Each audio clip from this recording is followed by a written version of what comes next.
these young recruits may soon find themselves fighting under the banner of a unified Syrian army. Damascus is trying to bring the Kurdish forces under its command, the most powerful Syrian armed group still outside its control. If a political and ideological agreement is reached at some point, as the SDF, we can agree to fight against terrorism with the Syrian army. A political agreement has been signed between Kurdish authorities and the regime in Damascus to integrate around 70,000 fighters into a unified army, but the details remain unclear. On the ground, Kurdish fighters struggle to envision this alliance as their future allies are currently their enemies. As Kurdish combatants, we receive military training here and prepare ourselves to fight, so that whenever the Turkish army or pro-Turkish mercenaries attack us, we thwart their efforts. Since 2016, these Kurdish fighters have been engaged in combat with pro-Turkish Syrian factions that have also agreed to join a unified army. After the fall of the Assad regime, Turkey emerged as a key ally to the new government in Damascus. To integrate these Kurdish forces, Damascus must navigate a delicate balance between its new partners, who are long-time enemies.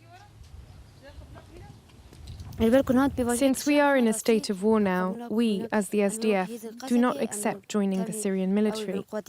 In fact, we cannot fight side by side. With Turkey pushing to dissolve Kurdish institutions, the armed forces are unwilling to surrender their autonomy. They've insisted on remaining a separate entity, preserving their chain of command, a request that Damascus has rejected so far. If this integration happens, there must be something that distinguishes the SDF, and among them must be the YPJ. If this doesn't happen, what will it be like for us? Because women are not allowed in the Syrian forces. Along the Turkish border in Kobane, most families have relatives in the Kurdish forces. Female fighters have been glorified here since the war against the Islamic State. Many now worry that they won't find their place in the new Syria. We need someone impartial to lead the country and put an end to the conflict by uniting the different factions of the Syrian population. Of course, this will happen eventually, even if it's difficult at the moment.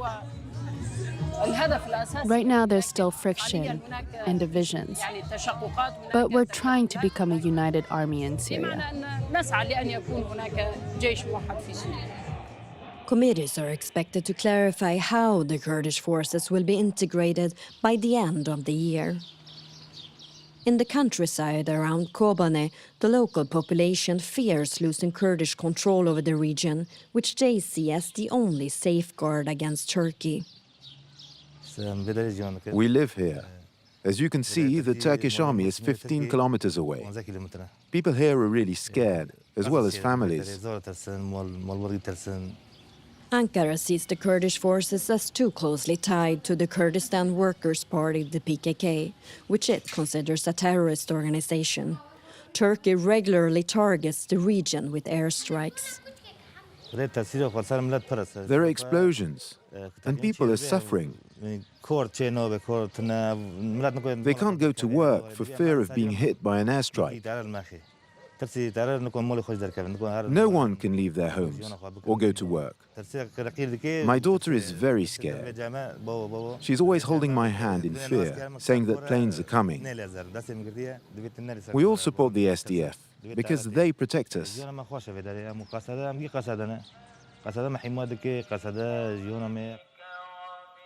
Peace negotiations between the PKK and Turkey could end the bombings in the region, but residents of this village remain skeptical. They fear falling under Damascus control and losing Kurdish military autonomy.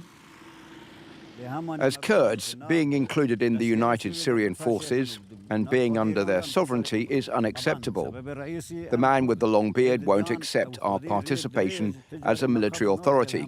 He wants to wipe us out by placing us under his sovereignty. Discussions are ongoing not only in Damascus but also in Washington. The Kurdish forces' main supporter, the United States, has developed plans to withdraw from Syria.